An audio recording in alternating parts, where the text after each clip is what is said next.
Boa noite, pessoal. Já são 7h33, a gente está aqui ao vivo. Essa webinar sendo gravada. Então, mais uma vez, damos as boas-vindas a todos, palestrantes, debatedores, nosso moderador de hoje e principalmente a nossa plateia. Mais uma sessão conjunta do Núcleo Central do CBC e da Regional Rio de Janeiro da SBCO, com apoio logístico do CREMERGE e institucional. Tema de hoje, câncer de reto. Temos palestrantes e debatedores de alto quilate, e eu dou agora a palavra ao Dr. Guilherme Ravanini, primeiro secretário da SBCO-RJ, titular da SBCO, titular do CBC, para moderar, anunciar e, em suma, ser o maestro dessa mesa. Boa noite, Guilherme. Boa noite, André. Obrigado. Obrigado pelo convite, obrigado pela presença de todos os palestrantes e debatedores. Hoje, como o André falou, essa sessão conjunta do CBC e SBCO, nosso tema é o câncer de reto.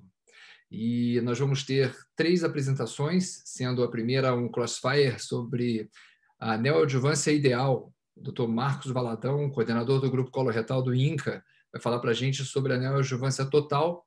E o Dr. Leonardo dos Santos Castro, cirurgião oncológico do INCA também, vai falar para a gente sobre a neoadjuvância individualizada. Depois dessas 2 apresentações, o Dr. José Renan, TCBC, cirurgião coloretal, robótico, né, dispensa apresentações, vai falar para a gente sobre as ressecções anteriores de reto robóticas, né, tips and tricks. Ao final, teremos um debate, onde vão estar presentes o Dr. Bruno França, que é oncologista clínico do Grupo COM, e a doutora Elisa Campana, radioterapeuta do Grupo COI. As apresentações devem ter, em média, 10 a 15 minutos, então eu peço aos palestrantes que tentem aí se conter no nosso período, para que a gente tenha um tempo maior no nosso debate. Lembrar que, para quem está assistindo a gente, quem quiser participar com perguntas, que use a opção Q&A, né, a opção de perguntas que fica ali à direita embaixo na nossa tela, Q&A, para perguntar para os nossos palestrantes e debatedores sobre o nosso assunto de hoje. Então vamos lá, vamos começar com o Dr. Marcos Valadão. Pode colocar a sua apresentação. Marcos, bem-vindo, obrigado pela apresentação. Queria agradecer ao André, ao Guilherme, pelo convite. É uma honra estar aqui, falar sobre, né, câncer de reto e neoadjuvância. Então, minha tarefa é árdua. Primeiro que eu vou debater com o Dr. Leonaldson, e apesar da gente ter divergências de ideias, algumas ideias, quero prestar minha homenagem, que eu aprendi câncer de reto, se eu sei operar hoje câncer de reto, eu devo ao Dr. Leonaldson. Não parece, mas ele foi meu staff, tá, ele parece mais novo do que eu. Mas, seguindo a discussão, o que eu vou falar sobre neoadjuvância total e defender os pontos que eu acho importantes em relação à neoadjuvância total, o que a gente pode ver é que nos últimos 40 anos o tratamento do câncer de reto avançou bastante. Então, nós tivemos o TME na década de 80, 90, estandartizado, a neoadjuvância se consolidou na década de 90 e 2000. Tivemos avanço do Watching Wait, cirurgia minimamente invasiva, e mais recentemente a melhora da ressonância, a utilização da robótica e a neoadjuvância total. E uma das coisas mais importantes que eu considero ultimamente é realmente a individualização do tratamento. Então, e acho que esse é um ponto importante, eu vou explicar o porquê a individualização é tão importante. Então, o padrão ouro para lesões avançadas no câncer de reto é a neoadjuvância com tratamento radioterapia mais quimioterapia, né? Esse tratamento se consolidou como padrão. Esse é a publicação clássica que determinou esse tratamento como padrão do Sauer, né? Mostrando a redução importante da recidiva local. Vocês vejam que esse trabalho comparou a neoadjuvância com a adjuvância, uma redução de 13% para 6% da recidiva local, porém a neoadjuvância não teve impacto na recidiva à distância. Então, a partir daí, tumores de reto extraperitoneal localmente avançados foram todos tratados com radioterapia e quimioterapia, né? Eu vou falar mais à frente qual é esse esquema clássico, que é 25 a 28 frações, radioterapia, associado a fluoperimidina, ou oral, que é a capecitabina, ou venosa, que é o 5-fluoracil. Então, o que aconteceu nas últimas décadas, o que a gente viu foi uma queda importante da recidiva local. Vocês notem que na década de 90 a recidiva local era 25%, hoje nós temos uma recidiva em torno de 5%. Então a neoadjuvância com certeza teve impacto nisso. Mas o que a gente vê na prática é que, apesar da recidiva local ter diminuído, a recidiva à distância continua alta. Então, fica claro para mim que a neoadjuvância realmente teve impacto local, mas não foi um tratamento que teve impacto na diminuição da recidiva à distância. Então, fica claro que a gente precisa de um tratamento diferente, talvez um tratamento mais intensivo para determinados casos em que a chance de doença à distância é maior. E aqui eu vou explicar o porquê o tratamento clássico não me parece ser o tratamento ideal para lesões em que tem um potencial alto de ter doença metastática, e esse slide explica exatamente isso. Então, o tratamento padrão é quimioterapia, que eu falei, fluoroperimidina, associada à radioterapia, 25 a 28 frações. Esse tratamento dura 5 a 6 semanas. Após 4 a 8 semanas, o tratamento clássico, é feita a cirurgia, e após 4 a 8 semanas, a quimioterapia adjuvante, que pode levar a oxaliplatina ou não. Tá? Então, quais são os grandes problemas desse tratamento? Primeiro, se a gente considerar que paciente com doença localmente avançada tem uma chance maior de ter doença à distância, e se a gente considerar que esses pacientes têm doença micrometastática que não é detectada por nenhum exame de imagem, só com DNA circulante que a gente tem mais recentemente, então, se a gente pensar nessa possibilidade, a gente vai ver que esse paciente só vai ser oferecido um esquema de quimioterapia efetivo para a doença metastática após 3 a 5 meses de tratamento. Então, isso é muito tempo para o paciente que tem doença micrometastática não detectada. Um outro ponto é que esses pacientes que vão fazer a adjuvância, que é o tratamento mais efetivo para a doença micrometastática, só 30% não vão conseguir iniciar a quimioterapia, ou porque tiveram complicação da cirurgia, tiveram toxicidade da neoadjuvância, e que tiveram queda do PS e não vão conseguir nem iniciar a quimioterapia adjuvante, tá? 30%, guardem esse número. Dos que vão iniciar a adjuvância, 50% não vão receber a dose total planejada, porque tiveram mesma situação, queda do PS, complicação da cirurgia.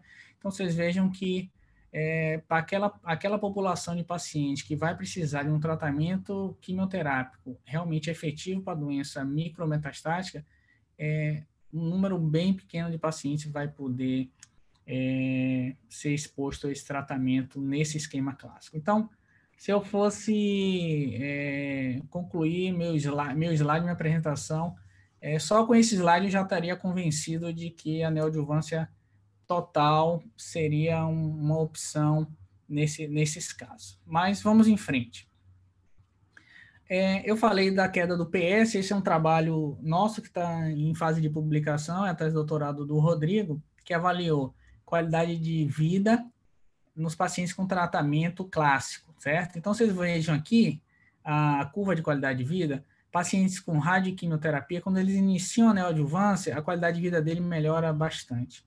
Depois da cirurgia, que é o tempo 1, vocês vejam como há uma queda da qualidade de vida. Então, se a gente for olhar aquele slide anterior que eu mostrei, o porquê os pacientes, porque 30% não conseguem iniciar a quimioterapia e porque 50% não conseguem fazer a dose planejada, a explicação está aqui, né? Ou seja, a cirurgia realmente tem um impacto nessa complicação, nessa queda do PS, nessa piora da qualidade de vida. Então, faz todo sentido que a cirurgia seja o último tratamento, né? E a gente ofereça o tratamento de quimioterapia antes da cirurgia, que seria a neoadjuvância total, tá?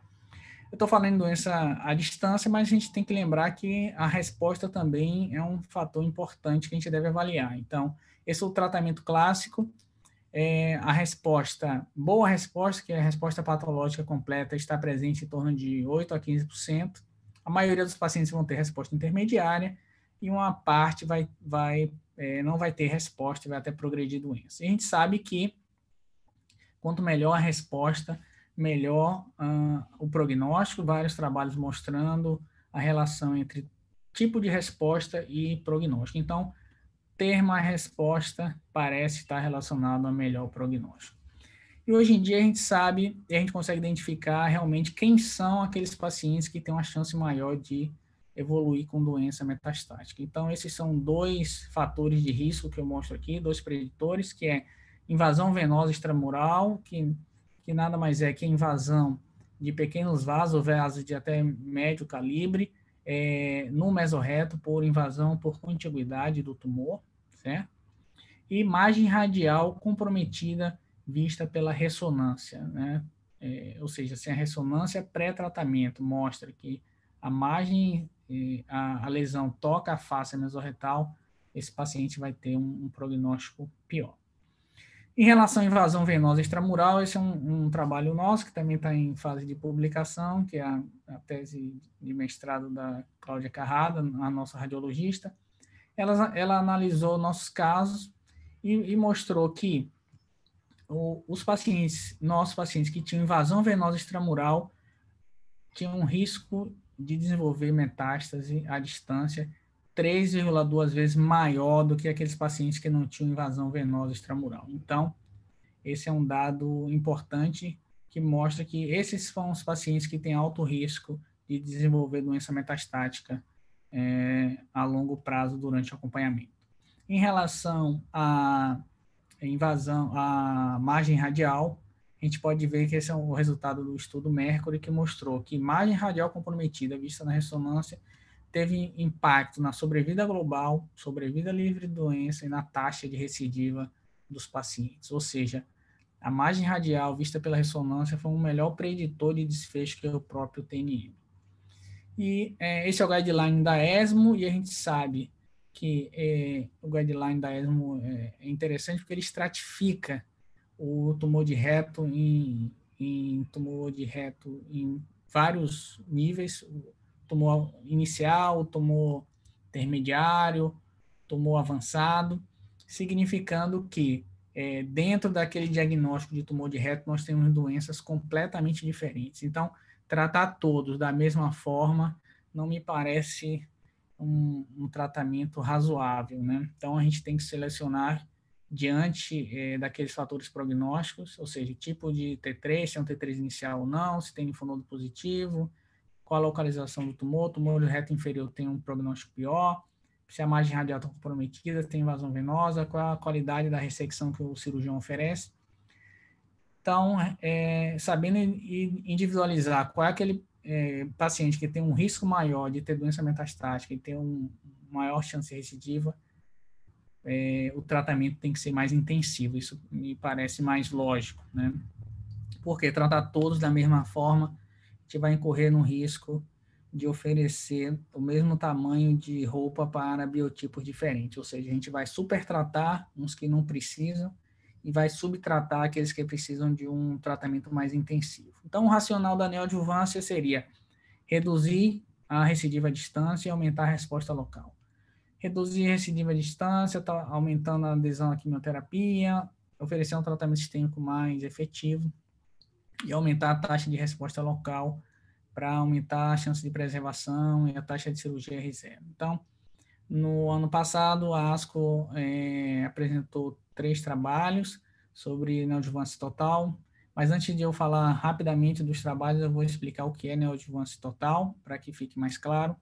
Tratamento padrão, como eu falei, radioterapia 25 a 28 frações, associado a uma fluoperimidina, 5-FU ou capecitabina. Depois o paciente vai para a cirurgia, depois para a quimioterapia adjuvante. Se eu pego essa quimioterapia e passo para o tratamento completo antes da cirurgia, eu chamo isso de neoadjuvância total. Se eu começo com quimioterapia e depois vou para a radioterapia, eu chamo de neoadjuvância total com quimioterapia de indução.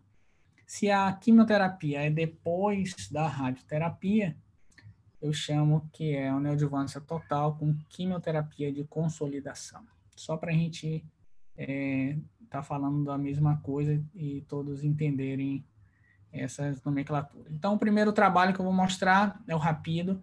É um trabalho que comparou o short course, que é a aplicação de 5 frações, 5 grays cada fração, 25 grays o tratamento, certo?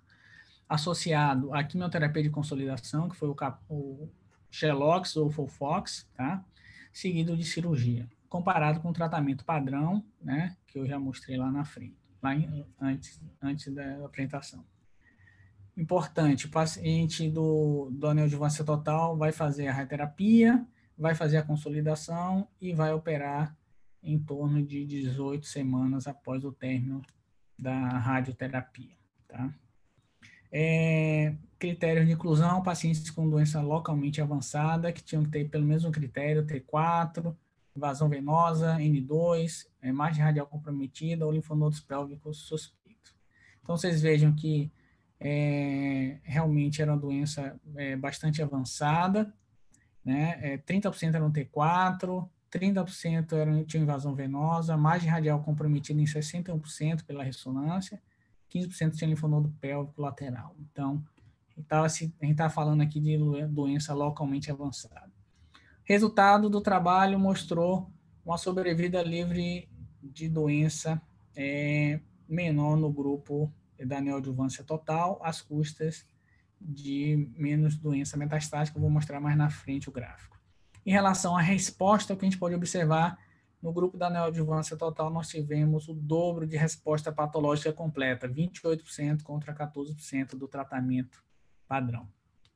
Então, em relação à sobrevida, falha do tratamento, houve menos falha do tratamento no grupo experimental e foi relacionada a menor taxa de aparecimento de doença metastática, tá? Então, a sobrevida livre de doença metastática foi melhor no grupo da neoadjuvância total.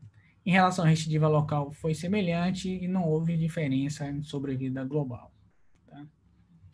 Em relação ao segundo trabalho, o OPRA Trial, que comparou 2 esquemas de neoadjuvância total, consolidação versus indução, utilizando o tratamento de radioterapia long course, tá? Esses pacientes eram a consolidação era feita com radioquímio e seguia a consolidação com Folfox ou Capox, e a indução iniciava com Folfox ou Capox, que é o Xelox, e depois iria para a radioquímio. Os pacientes eram restadiados, se tivesse resposta clínica completa, era previsto observação clínica watching wait.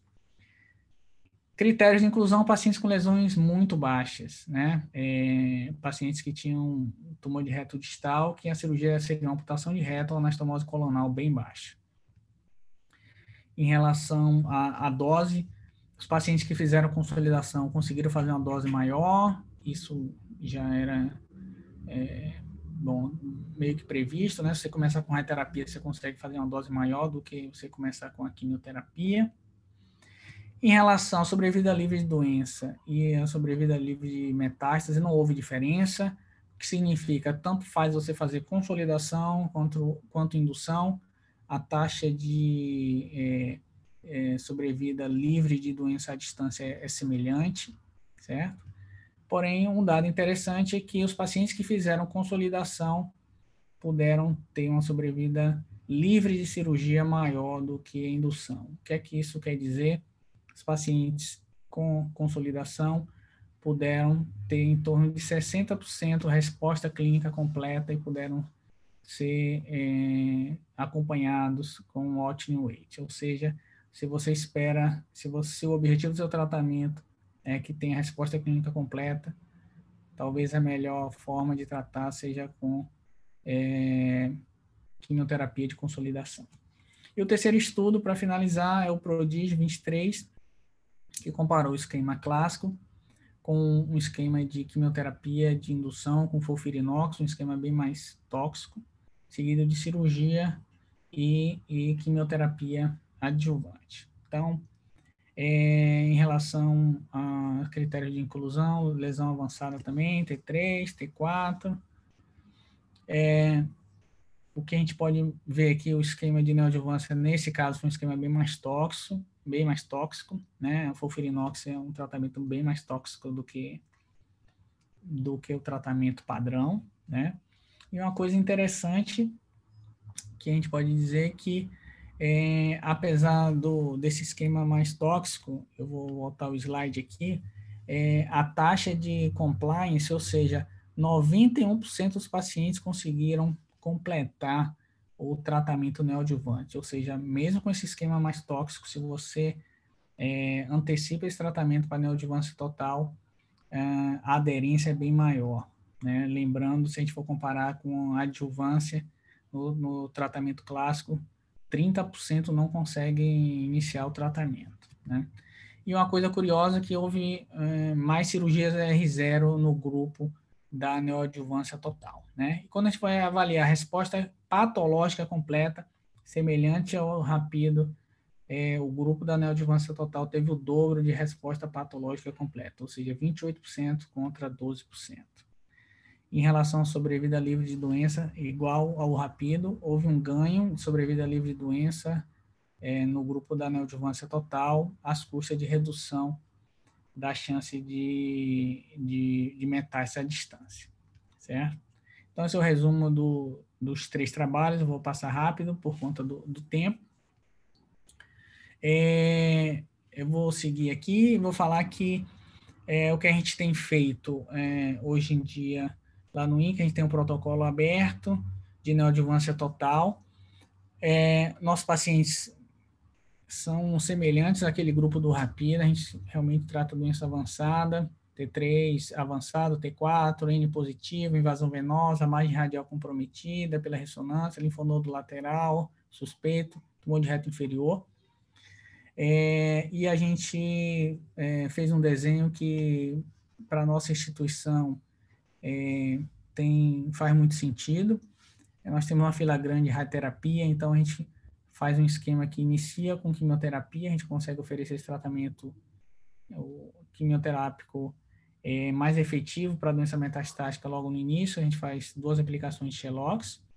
Depois a gente vai para a radioterapia, do ponto de vista logístico, isso nos ajuda muito, e a gente tem utilizado o short course, né? Ou seja, ao invés de tratar 5 pacientes, a gente vai tratar um paciente no tratamento padrão, a gente trata 5 com o short course, e além disso a gente utiliza a quimioterapia de consolidação para conseguir aquela resposta maior que o rapido mostrou, e esses pacientes são operados com 16 a 20 semanas. Então, esse é o nosso protocolo, a gente já tem uns 10 pacientes incluídos, e a nossa ideia é mostrar os resultados mais à frente do que tem acontecido.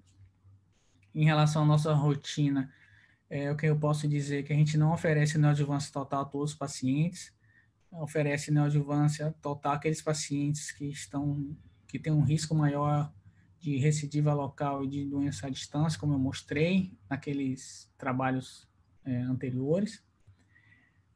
O que eu posso dizer é que isso não é uma ideia só nossa, isso já está no guideline da NCCN desse ano, a neoadjuvância total para lesões T4, que tem margem radial comprometida, e eles preveem tanto indução quanto consolidação, tá? Então, isso já praticamente já está incorporado à prática clínica. Então, aquilo que eu falei que era um racional da neoadjuvância total, eu posso dizer que é o efeito, né? Ou seja, a neoadjuvância total conseguiu reduzir a recidiva à distância, aumentando a adesão à quimioterapia. Como eu mostrei, aquele esquema do Prodigy, apesar de ser muito mais tóxico, teve uma adesão de 91%, se a gente for comparar ao tratamento clássico, que só 70% vão conseguir fazer quimioterapia adjuvante. A gente consegue oferecer um tratamento sistêmico mais efetivo na neoadjuvância total, porque esses pacientes estão com um PS melhor, estão com uma qualidade de vida melhor, como a gente viu naquele outro trabalho. E, além disso, a gente tem um outro ganho que é muito importante, que é o aumento da resposta local. Então, a taxa de watching weight é bem maior, né? Sem falar a taxa de resposta patológica completa. Isso faz com que a gente aumente a preservação esfincteriana e aumente a taxa de cirurgia R0. Então, resumindo, eu diria que a neoadjuvância total não é para todos os casos, são para casos selecionados. Na minha concepção, a neoadjuvância total já é incorporada à prática clínica e eu não considero a neoadjuvância total mais um tratamento experimental. É claro que todos esses casos têm que ser discutido e avaliado por um grupo multidisciplinar, que eu acho que esse torna o tratamento mais efetivo desse paciente. Obrigado. Marcos, obrigado pela excelente apresentação. Eu vou chamar agora o Dr. Leonaldson Castro para falar para a gente sobre neoadjuvância individualizada. Léo, você consegue compartilhar a sua tela? Sim, sim.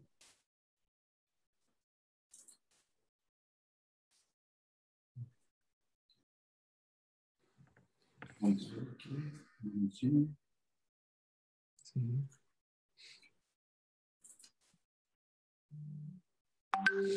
Vou compartilhar.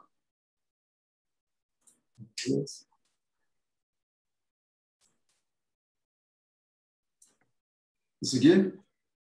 Sim. Excelente. Ok? Então, vamos lá. Ok.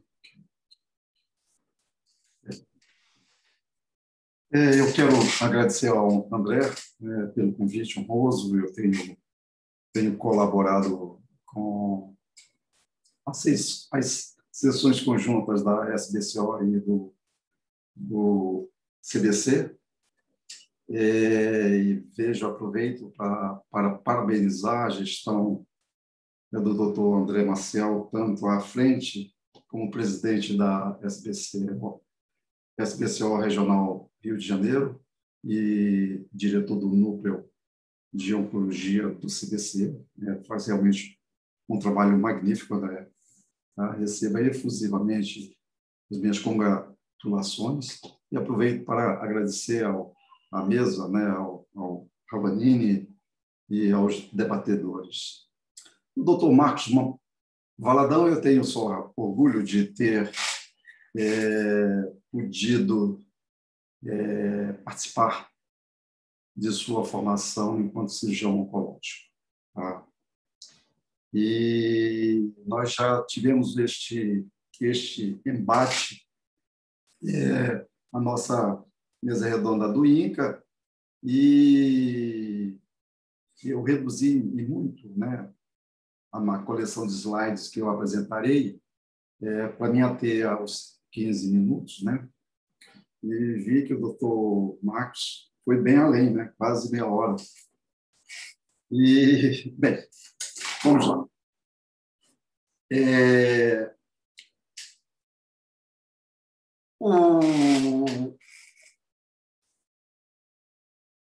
O câncer de reto localmente avançado extraperitoneal, eu entendo e assumo como sendo o tumor T3 ou T4, N positivo e metástase negativa.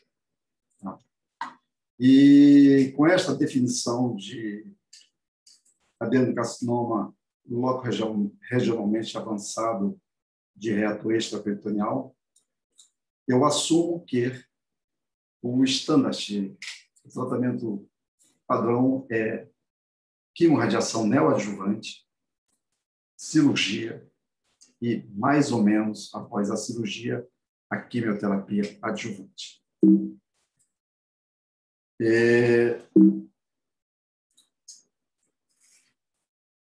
A neoadjuvância total, conforme o conceito que o doutor Valadão imputou, nós postulamos que ela, para o câncer de reto regionalmente avançado, segundo a definição que eu denominei acima, não é padrão de cuidado atual e deve ser considerada a neoadjuvância total como prática experimental, necessitando ainda de estudos bem controlados para validação.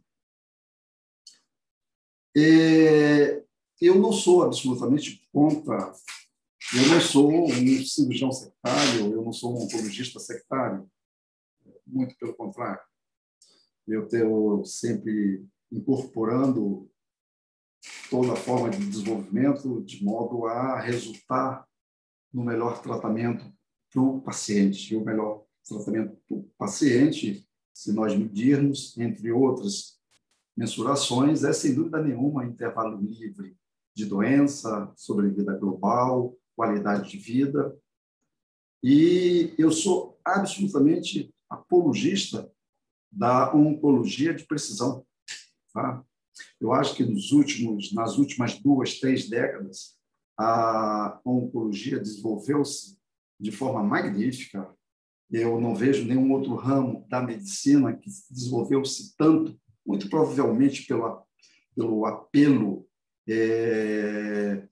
epidemiológico, né, de incidência e prevalência daquilo que a gente pode claramente dizer, situando-se esse momento de pandemia como sendo o câncer, o flagelo deste século.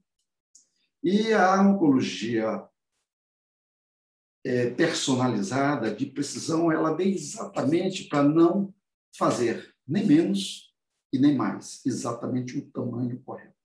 Não admite undertreatment e nem tampouco overtreatment. Eu poderia começar essa aula exatamente falando, talvez, de trás para frente, e lembrar os senhores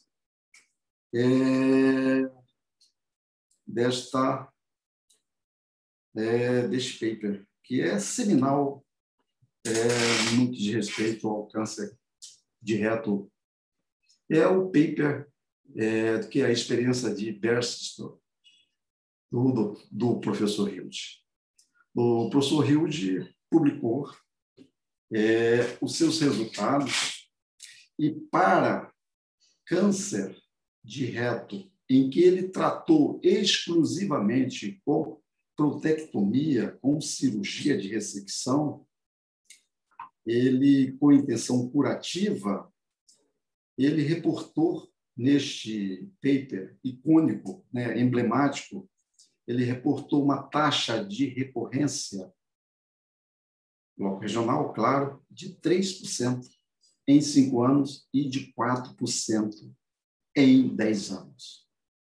Senhores, nós estamos falando de ressecções absolutamente puras, sem nenhum tratamento aditivo além da cirurgia, quer radioterapia, quer quimioterapia neoadjuvante. Isto, por si só, como o Dr. Marcos Valadão havia dito, poderia parar a sua aula já no 3º slide, eu acho que eu poderia parar exatamente aqui, porque nós não temos nenhum tão bom resultado com quaisquer que sejam os esquemas neoadjuvantes, mesmo esses que utilizam a neoadjuvância total. Então, senhores, isto foi para chamar a atenção dos senhores, que me parece que devamos ainda entender que, no momento do nosso conhecimento, este momento atual, é a cirurgia o carro-chefe, o único tratamento consolidado em que a cura do câncer de reto extraperitoneal pode ocorrer. Ainda não é a quimioterapia e nem a radioterapia os tratamentos que podem, de forma rotineira e padronizada, levar à curabilidade do adenocarcinoma fetal extraperitoneal. E eu, chamando a atenção a colocar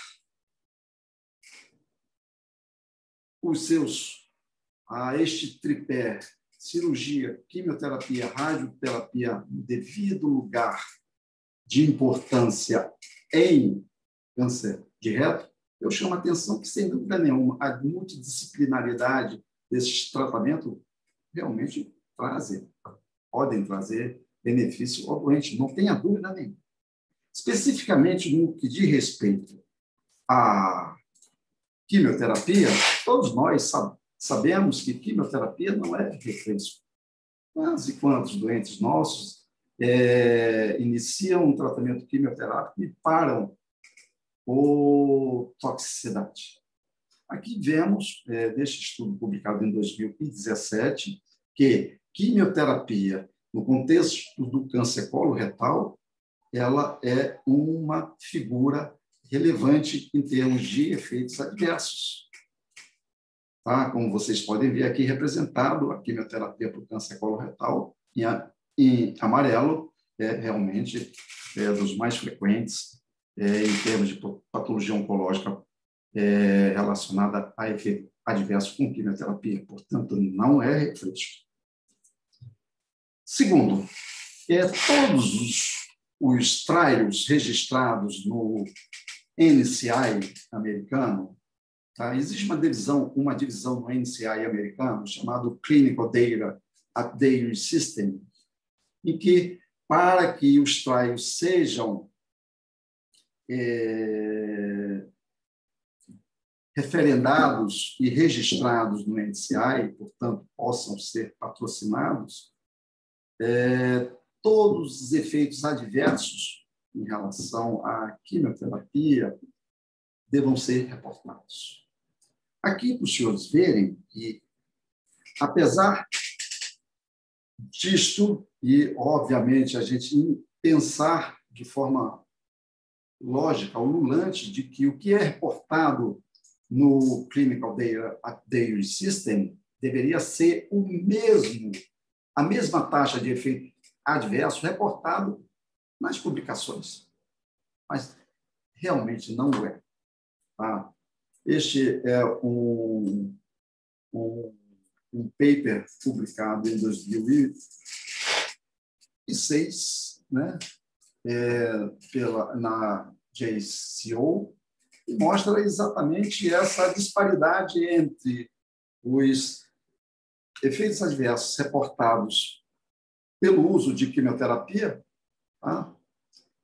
Isso não só para câncer coloretal, mas para uma pleiade de vários outros cânceres, e ver-se aqui que há uma disparidade relevante em 20 ou mais por cento, no sentido de não referir no paper publicado aquilo que foi cadastrado no Clinical Data Update System.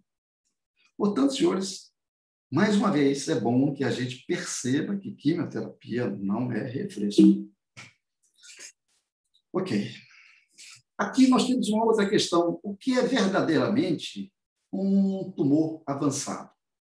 Nós vimos até há pouco tempo que a quimorradiação neoadjuvante para o câncer, o adenocarcinoma de reto extraperitoneal, era critério de elegibilidade para a neoadjuvância, standard, quimorradiação, tumores T3 e T4. Né?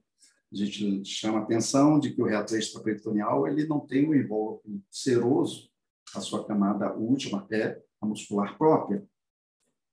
E hoje a gente já percebe que o T3 ele pode ser estratificado em T3, A, B, C e D, ou mais, eu acho de forma reprodutível melhor, uma relação entre o diâmetro do face mesorretal e o comprimento de invasão do estojo mesorretal. E essa relação, eu acho que isso aqui é mais reprodutível, se menor ou maior a 0,5. Nessa razão, a gente tem, então, um T3 biologicamente mais avançado e um T3 menos avançado.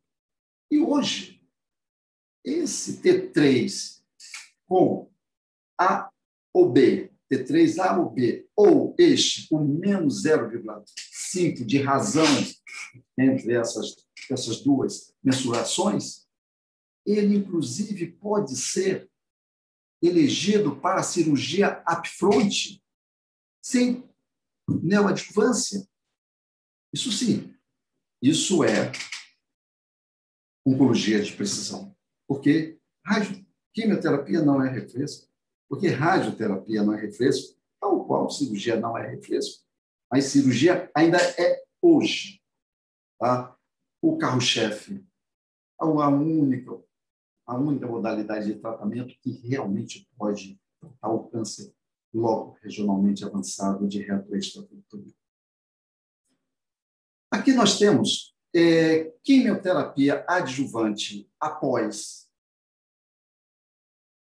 neoadjuvância, quimiorradiação neoadjuvância. Ela é necessária para os pacientes que não são N positivos? Aqui nós mostramos exatamente o braço primeiro, é o braço da neoadjuvância, da adjuvância, e o segundo braço aqui dos pacientes que não foram para adjuvância. Tá? Todos eles tendo feito neoadjuvância. Vemos que a sobrevida livre de doença, tal qual a sobrevida geral, é absolutamente superponível. Imagine esses doentes, que eram doentes de alto risco, fizeram quimiorradiação, se esses pacientes fossem a quimioterapia total, quaisquer que sejam as modalidades, ou de consolidação, ou de indução, ou em sanduíche. Realmente seria overtreatment. O que podemos dizer do talvez melhor estudo em fase 3, prospectivo, metodologicamente bem desenhado, e seus resultados, que é o RAPID, que o Dr. Marcos Valadão, na verdade, os 3 grandes papers foram minuciosamente detalhados pelo Dr. Marcos Valadão. A única coisa que não foi bem detalhado pelo Dr. Marcos Valadão são estas figuras. Aqui é o braço experimental e aqui o braço padrão, o da quimiorradiação padrão, e aqui o da neoadjuvância com quimioterapia total. Vejam, senhores, e eu começo exatamente com o slide último, que é o estudo, a publicação emblemática do Hild, com figuras de recidiva loco-regional de 3% em 5 anos e 4% em 10 anos naqueles pacientes que foram ressecados com intenção curativa e sem neoadjuvância nenhuma. A partir do conceito de incisão mesorretal total, a comunidade cirúrgica, os cirurgiões coloproctológicos, os cirurgiões oncológicos, eles não admitem mais, à guisa de uma má qualidade cirúrgica, recidivas loco-regionais acima de um dígito. E vejam vocês que quando a gente vê a recidiva local no RAPID Trial, tá, de 17%, tá? E quando se soma a mais 5%, quando tem recidiva local e recidiva sistêmica, dando um percentual de 22% de recidiva loco-regional, eu não tenho a menor dúvida de chamar a atenção dos senhores de que a qualidade da cirurgia proctológica, da protectomia, foi muito ruim. Nós estamos acima de um dígito de recidiva loco-regional. Então, em cima de um trial desse, nós podemos assumir que a neoadjuvância total foi melhor do que a quimorradiação? Eu acredito que não. Talvez ela deva ter tratado nesse braço experimental uma cirurgia subótima. E cirurgia, para mim, e eu acho que para todos vocês, é ainda o carro-chefe, a modalidade que intenta curar o câncer loco-regional, o adenostoma loco-regional do reto extraperitoneal. Em termos no RAPID, o overall survival, a sobrevida global, é absolutamente superponível de um e de outro. E este é o endpoint fundamental. Mais importante não é a resposta patológica completa, o endpoint principal nesses trabalhos. Não deve ser, porque a resposta patológica completa ela pode, 3, 6, 12 meses depois, resultar em recidiva loco-regional ou sistêmica. Portanto, neste endpoint overall survival, não tem nenhuma diferença entre um e outro. Agora, tem sim. Quem fez quimorradiação, quem fez quimioterapia total, certamente teve mais toxicidade, expôs a um tratamento que talvez não tenha razão de ser quando nós vamos fazer tipo receita de bolo, como o Dr. Marcos Valadão falou, e realmente não temos que tratar todos iguais. No que eu concordo plenamente, nós devamos personalizar, individualizar, customizar o tratamento do câncer coloretal. Uma outra questão que o Dr. Marcos Valadão chamou e justificou como sendo esta estratégia da quimioterapia total neoadjuvante seria que nós conseguimos, de certa forma, com a quimorradiação neoadjuvante, ter essa figura de recidiva loco-regional abaixo de 10%, coisa que o RAPID não obteve. E nós temos hoje um problema de recaída sistêmica.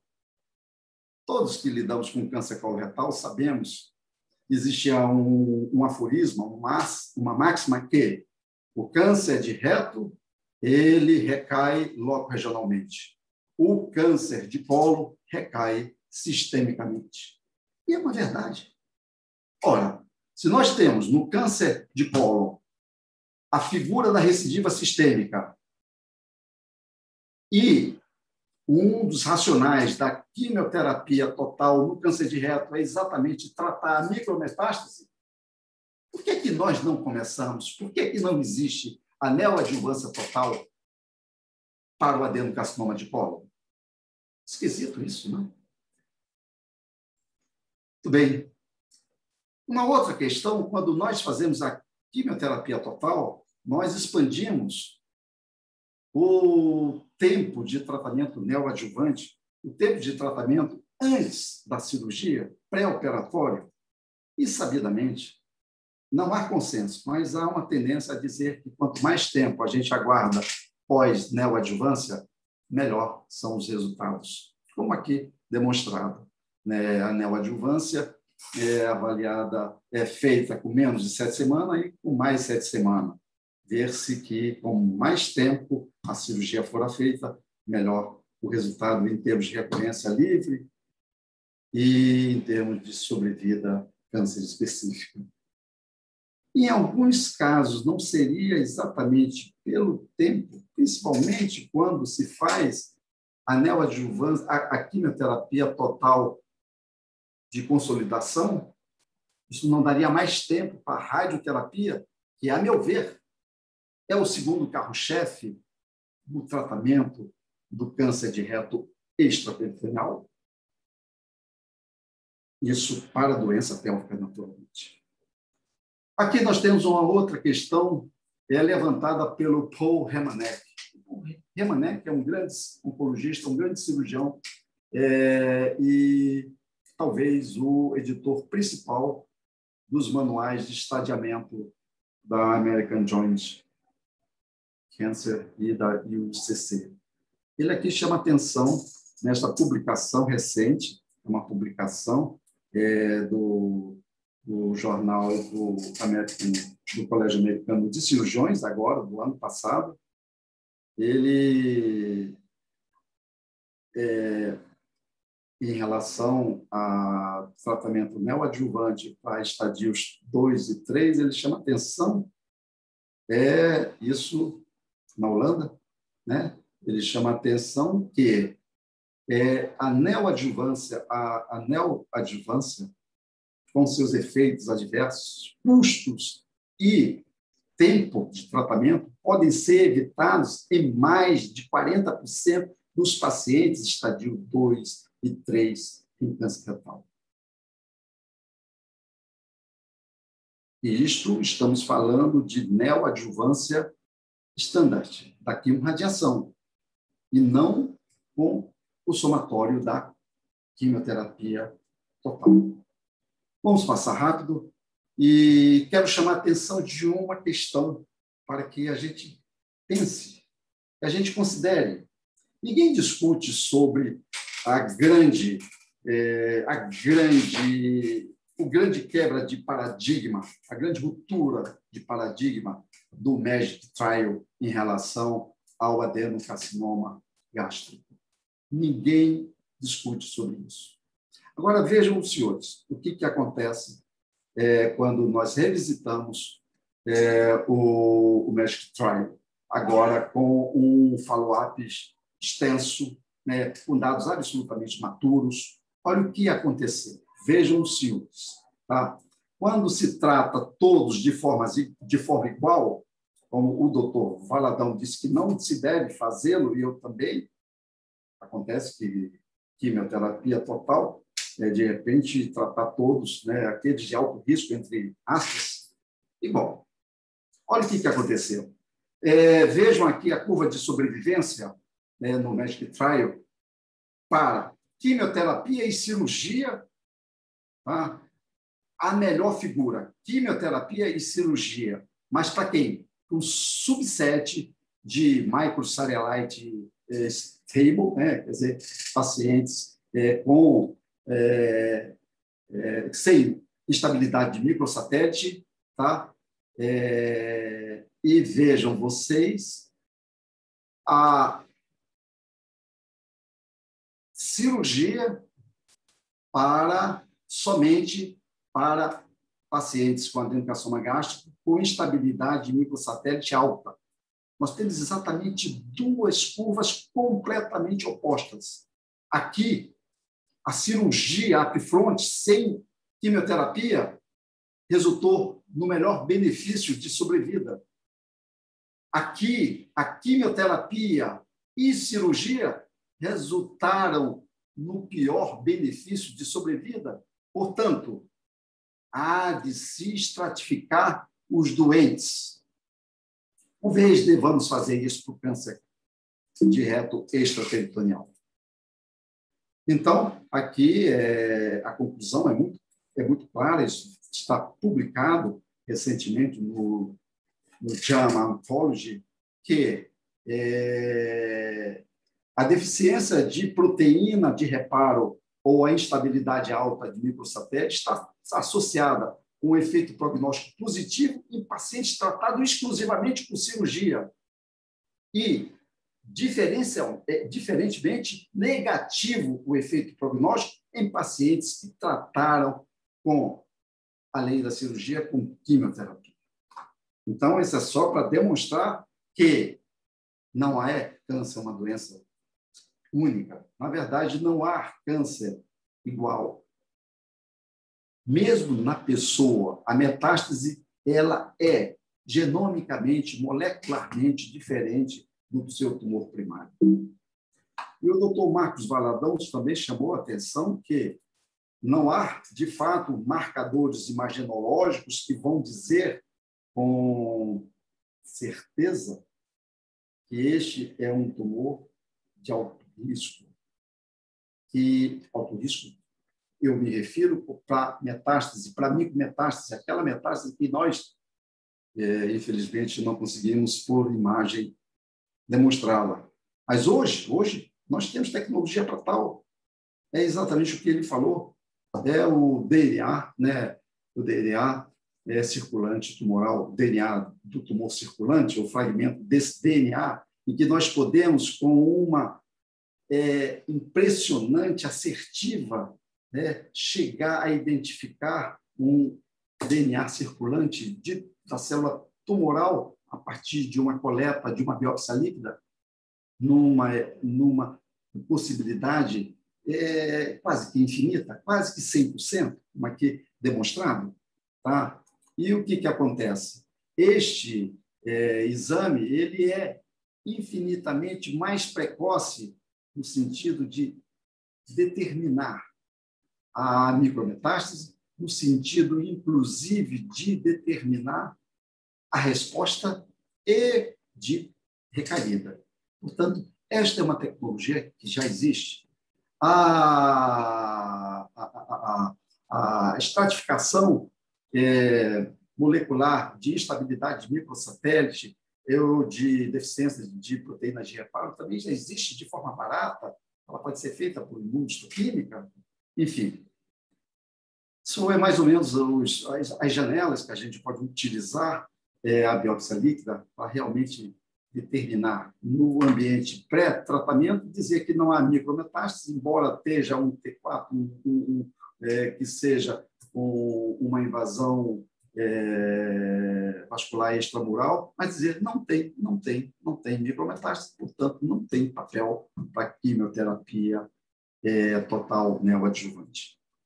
Exatamente aí, basicamente, o resumo esquemático em gráfico daquilo que eu falei. Outra questão que nós precisamos reconhecer e nos servir de reflexão, hoje mesmo, no ambiente da quimioterapia adjuvante para câncer de colo, tá?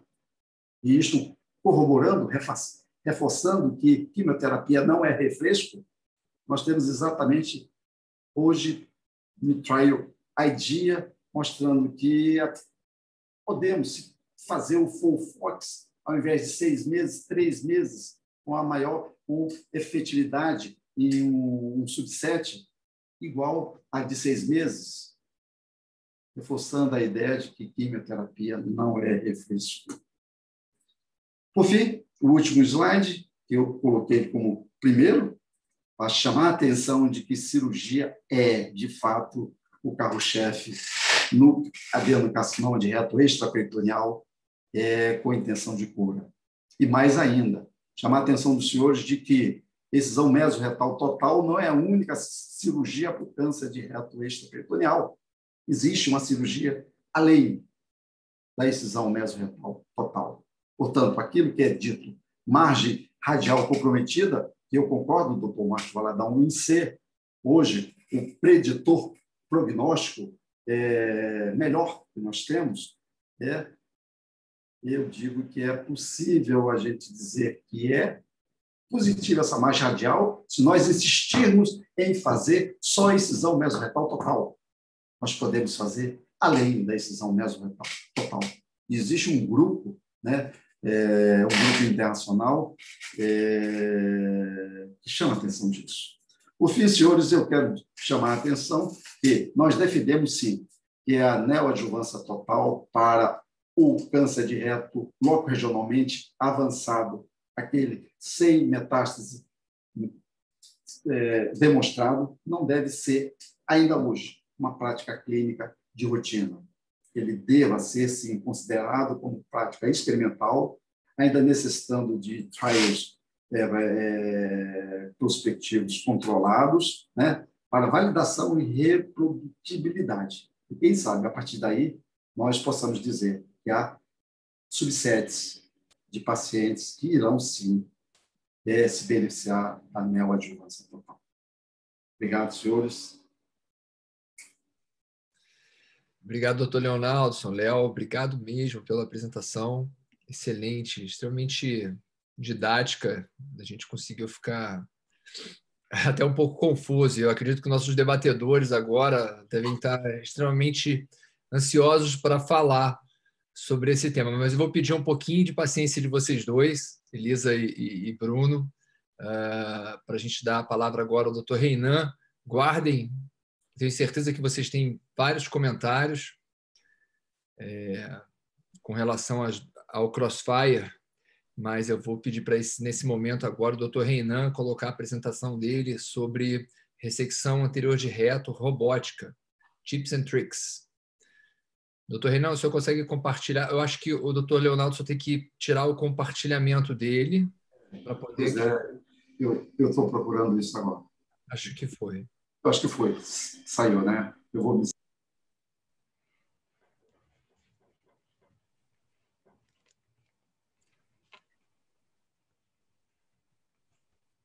Então, a gente... Ok. A gente vai seguir com a apresentação do Dr. José Reinan, que vai falar para a gente sobre ressecção anterior de reto robótica. O meu aqui sumiu a tela aqui. Deixa eu ver. Embaixo, compartilhar tela, doutor Renan. Não, eu sei, mas não apareceu. Sumiu aqui a apresentação. Deixa eu ver se o que está vendo aqui.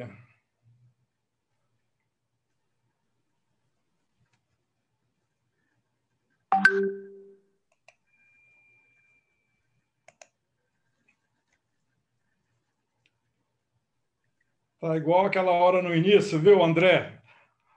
Que não estava aparecendo. Vamos ver se bota a tela inteira para ver se aparece aí.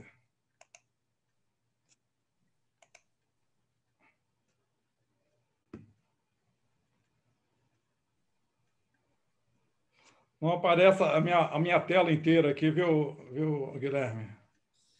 Então, doutor Renan, eu acho que o senhor... Eu não cliquei em nada aquela hora. A hora que o Léo tirou a dele, ele sumiu aqui. Então, você consegue clicar no ícone compartilhar tela? E aí selecionar e não entra, é isso? Não aparece nem essa parte da tela. A coluna embaixo, que estava antes, subiu aqui. Ela some. Se o senhor descer com o seu mouse ou até embaixo, ela costuma aparecer de novo. Mas não está... Então, coloca a imagem de todo mundo na tela para ver agora aí, para ver se aparece aqui, se muda aqui. Você. O senhor pode fazer o seguinte: o senhor pode sair da apresentação da reunião e voltar. Não, acho que não é isso, não. Aquela hora não... eu estava começando com o... Sair da reunião? De repente o senhor sai e volta para aparecer a tela a compartilhar tela. Não está aparecendo de jeito nenhum agora.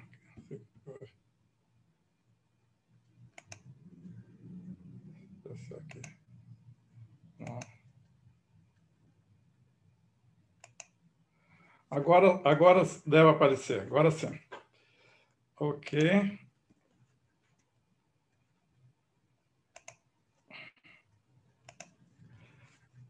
Sim, está entrando. Entrou, compartilhamento de tela. Espera aí que... Deixa eu botar... Já adiantado, né?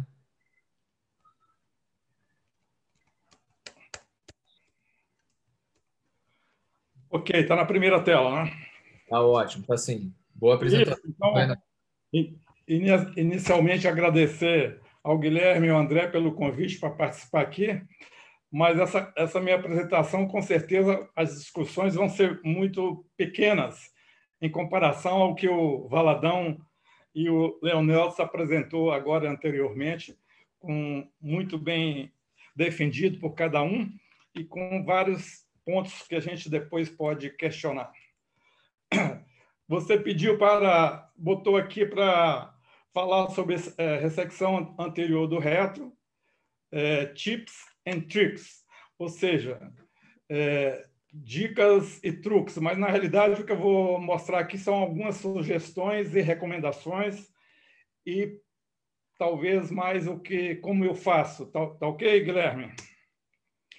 Bem, então, em relação a uma sugestão, recomendação, seria, na cirurgia robótica, a posição das punções, que varia um pouco, varia basicamente se você está utilizando o robô XI ou o robô SI. A posição da punção, das punções, tem essa variação. Quando você utiliza o robô XI, que normalmente a gente faz essas punções paralelas, como estão demonstrado aqui nessa figura acima, e tendo o target mais ou menos na pelve ou na fossa ilíaca esquerda, dependendo da localização principal da lesão. Então, esse posicionamento pode ser feito para ressecção reto-sigmoidectomia ou para ressecção anterior baixa do reto também. Já quando nós utilizamos o robô SI, a gente faz um posicionamento das punções semicircular. Tem várias modificações que depois a gente pode falar, mas a gente aprendeu isso com o Parra Dávila, que foi meu preceptor há muitos anos atrás, e a gente continua utilizando esse posicionamento como está sendo demonstrado aqui. Com que colocamos a tesoura, a câmera, o 2, a pinça de apreensão bipolar, e o 3, o small grasp, na maioria das vezes. Um outro ponto seria, então, que os pacientes normalmente ficam na posição tanto para utilização do robô XI ou do SI, na posição de Lloyd Davis modificada. De preferência, a gente utiliza o Big Bag para que o paciente fica bem posicionado, sem possibilidade maior de deslocamento. E, geralmente, um Trendelenburg um pouco acentuado e lateral direita seria o posicionamento. Então, também recomendo a nunca esquecer da exposição do grande epípolo acima do colo transverso, exposição da raiz da mesentérica inferior, para você depois docar o robô. Aí não vai ser possível mais a movimentação do paciente. Tá? Então, essa seria, então, como fica o posicionamento no XI paralelo e no SI meio circunferencial em meia-lua. Tá? Alguns apresentam algumas modificações, como aqui o Mark Soliman utiliza essas 4 punções nessa posição e coloca uma punção adicional, que seria ali no 3B, para a liberação do ângulo esplênico quando for indicado. Já o Kim e o Choi da Ásia asiático, com enorme experiência em cirurgia robótica, utilizam, já começa com essas 4 punções e a câmara, e quando vai realizar a liberação do ângulo esplênico, em alguns casos, utiliza, então,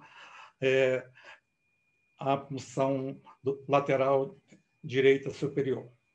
Então, são pequenas modificações que são feitas, principalmente no XI, principalmente no SI. No XI, há uma maior aceitação igual do posicionamento.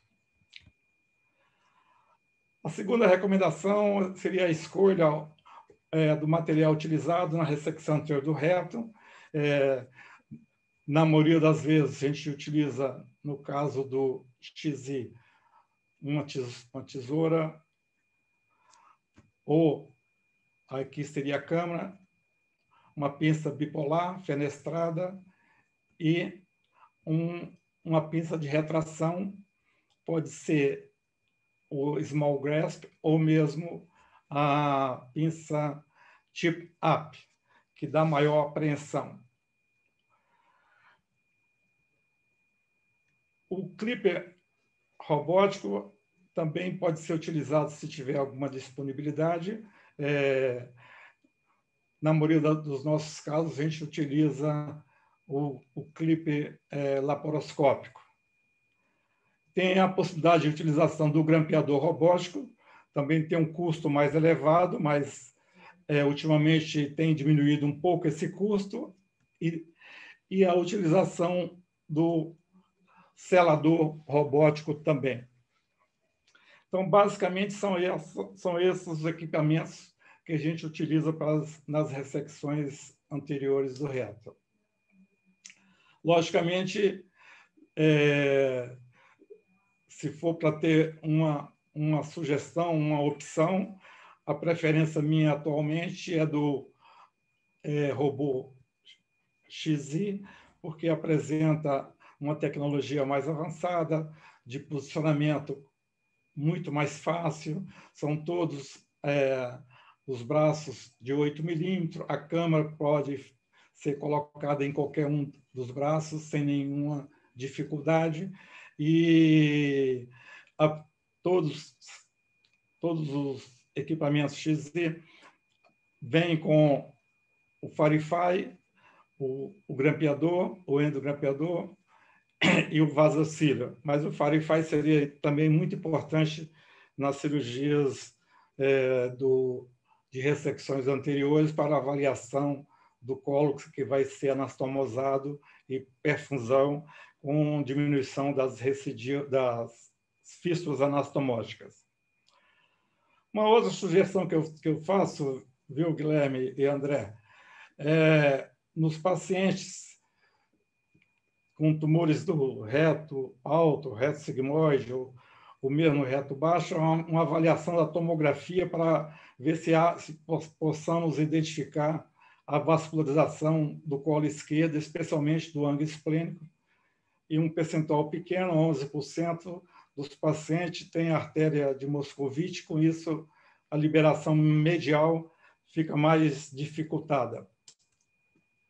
Como mostra também esse trabalho, que nessa avaliação, um percentual até elevado de pacientes nesse estudo japonês, de pacientes que têm a vascularização do ângulo esplênico somente pela artéria cólica esquerda. E aí, e muitas vezes, ela é ligada, quando a ligadura é alta, na mesentérica inferior, e esses doentes podem ter problemas de irrigação e maior possibilidade de fístula anastomótica. Então, essa avaliação da tomografia seria importante, além de quando é feita a ligadura alta da veia mesentérica inferior, é bom preservar o tronco venoso de Garcia Graneiro para diminuir a possibilidade de isquemia venosa nesse tipo de paciente. A gente pode preservar o segmento proximal do colo sigmoide nas ressecções anteriores sem prejudicar, sem nenhum prejuízo oncológico, como mostra vários trabalhos, isso aqui é só para demonstrar que a possibilidade de linfonodos positivos no sigmoide proximal, que vai ser anastomosado, ela é muito baixa. O número de linfonodos do sigmoide é alto, mas o sigmoide positivo, linfonodos positivos, são de baixíssima incidência nessa posição, talvez próxima a zero. Então, a gente vai tentar mostrar aqui alguns vídeos no sentido de identificar algumas outras dicas ou sugestões e recomendações que a gente vai. Vamos ver se vai funcionar, viu? Aí funciona melhor assim. Está passando aí, Guilherme? Não, ainda não começou, doutor Renan. Ainda não entrou, mas a gente está vendo a sua tela de vídeos. Ué, não começou ainda? Não, porque o senhor deve estar compartilhando essa tela e aí tem que trocar a tela de compartilhamento, né? A janela de compartilhamento, que deve ter entrado o vídeo. O senhor tem que selecionar a janela do Media Eu coloquei, New Share. New Share, ó. Tá? Deixa eu correr aqui mesmo.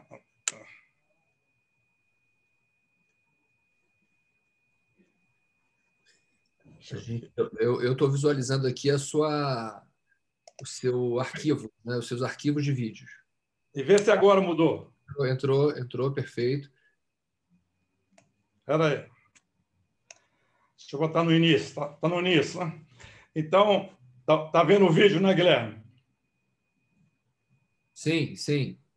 Então, a gente faz, inicia a operação com a liberação, seria a liberação lateral, medial, um pouquinho diferente do que a grande maioria talvez faz a liberação medial lateral. Então, a gente faz lateral medial, com liberação de todo o colo descendente, liberação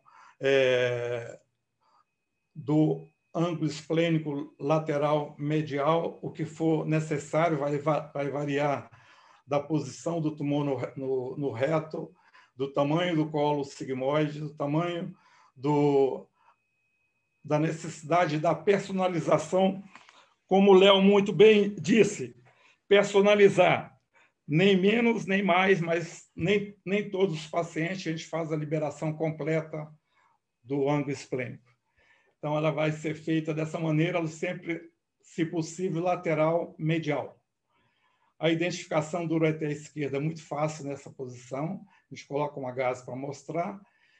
E a segunda etapa seria, então, a ligadura da veia e principalmente da artéria mesentérica inferior, não alta, nos casos selecionados, mas com preservação da cólica esquerda, da artéria cólica esquerda, em função de manter uma melhor perfusão do colo que será anastomosado. Logicamente, a identificação dos nervos e a preservação deles é feita nesse tempo também da operação. A gente utiliza, a maioria das vezes, a tesoura. Eu sei que o Valadão parece que gosta mais de utilizar o Huck, mas a gente prefere a tesoura.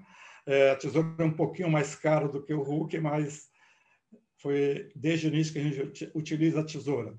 Está vendo que a gente mantém essa gordura acima da saída da artéria mesentérica inferior, antes da bifurcação da artéria cólica esquerda.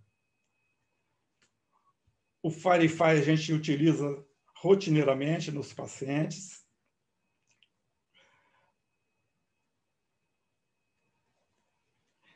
E, dependendo se é uma ressecção anterior alta, tumor do reto sigmoide, ou se é uma ressecção anterior baixa, a excisão do mesorreto na excisão anterior baixa ela é completa, e na excisão no anterior, no reto sigmoide, uma excisão parcial do mesorreto.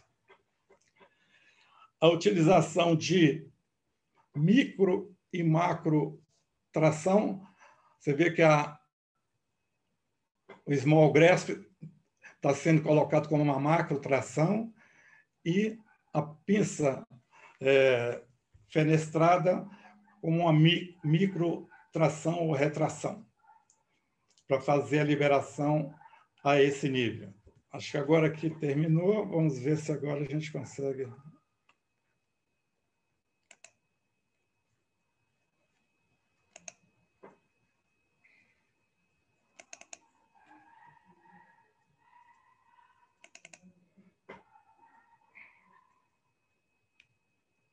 Acho que não passou aí.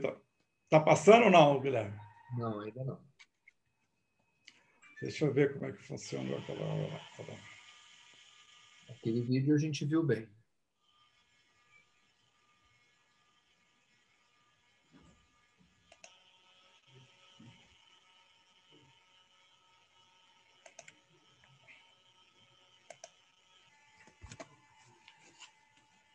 Entrou o vídeo.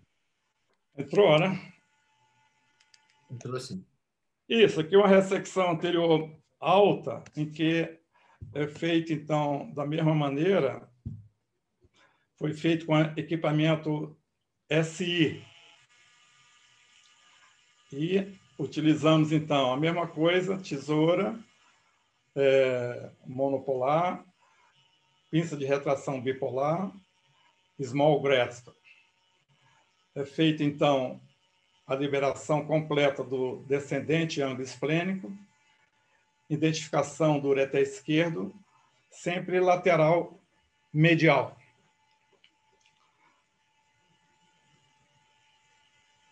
A colocação, você vê que fazemos sempre a microtração com a pinça fenestrada e a macrotração com o braço 3, a pinça que estiver no braço 3. A mesma coisa, vamos identificar a artéria mesentérica inferior.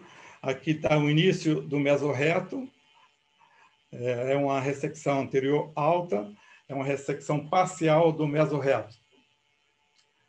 Então,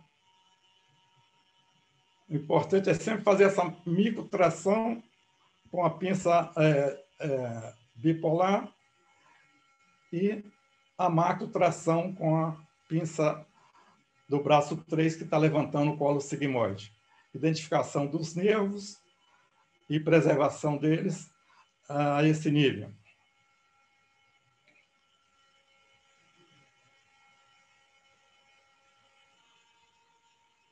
Como eu disse anteriormente, a gente faz um estudo com tomografia para avaliação da vascularização, avaliação melhor da distribuição dos linfonodos e fazemos a seleção e personalização de cada caso. Se é um tumor muito avançado, com possibilidade maior de linfonodos ao nível da mesentérica inferior alta, a gente faz a ligadura alta. Nesse caso, a gente está mantendo a cólica esquerda e fazendo uma ligadura da artéria mesentérica inferior, ligadura baixa. Utilizamos os clips laparoscópicos e não o clipe robótico, nesse caso aqui, como foi demonstrado. Continua, então, a liberação do colo descendente, e aí vai depender de cada caso aonde vai ser feita essa mobilização. A secção do mesosigmoide, mantendo parte proximal, pequena parte proximal do colo sigmoide, é feita também por via robótica. Verifica onde vai ser seccionado. Era um tumor inicial, nesse caso específico, localizado no reto superior. É feita, então,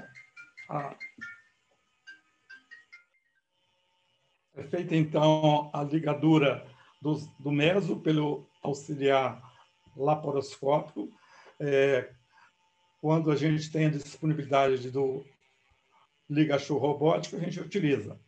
Como eu disse, sempre fazemos a avaliação com o Firefly da perfusão, e aí é onde marcamos 5, 6 centímetros abaixo da lesão para fazer a secção e depois a anastomose, que a nossa preferência é a anastomose látero-terminal, quando possível.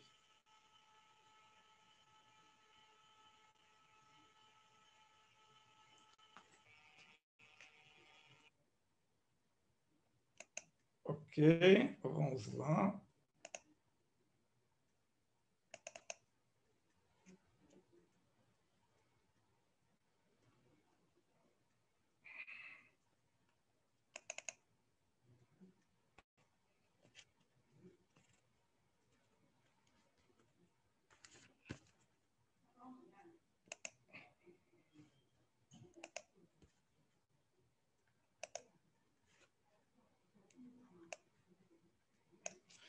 Então, esse outro aqui é para mostrar rapidamente a liberação anterior, principalmente a identificação da face de Denonvilliers. A gente começa a liberação abaixo da reflexão, acima da reflexão, para você vir liberando de anterior para posterior e chegar até o nível das vesículas seminais.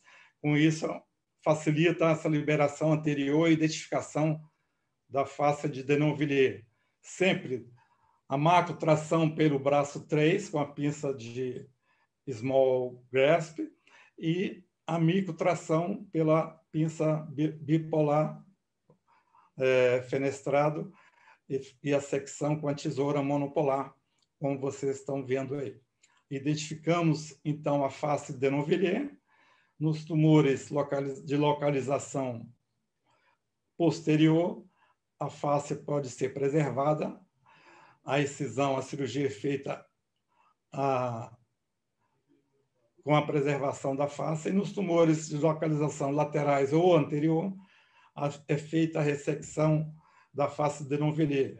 Então, nesse caso, a gente fez uma customização, uma personalização com a preservação da face de Denonvilliers do lado esquerdo e excisão do lado direito. Aqui está a identificação da artéria retal média, e a partir desse ponto a gente faz a identificação. Logicamente, a cirurgia de câncer de reto ela é totalmente planejada com a ressonância magnética que é feita para você planejar seu ato operatório e ver aonde vai ser mantido ou não. Utilizamos aí, então, o vasocílio ligachu laparoscópico e é feita, então, essa incisão.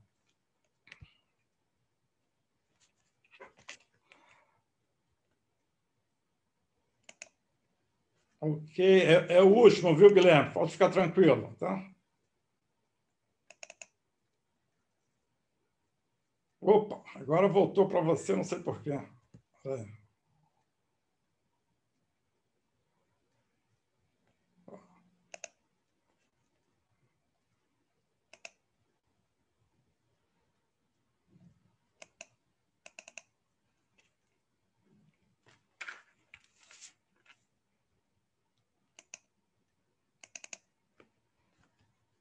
Endorist stapler is used, which is attached on arm 4 to divide the rectum.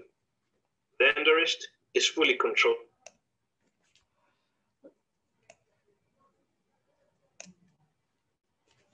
Está passando, Guilherme? Não, né? Ainda não. Espera aí. Isso. Acho que agora sim, né? Sim.